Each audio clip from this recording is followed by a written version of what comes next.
अगर आप भी चाहते हैं कि आरसीएम म्यूजिक के वीडियो सबसे पहले आप तक पहुंचे, तो लाल बटन को दबा के चैनल को सब्सक्राइब जरूर करें और साथ में बेल आइकन को दबाना ना भूलें।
हम कहे सस ससुर बाहर रहे,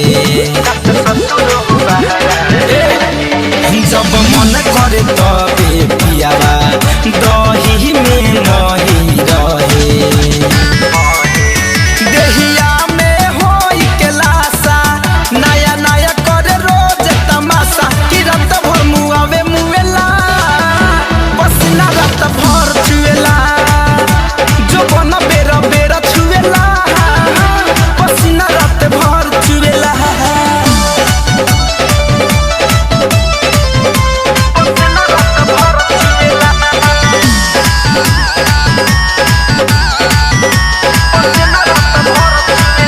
धनंजय से हो गइल नफरत, नैहर भागे जाई बानी सफर। अब हमारा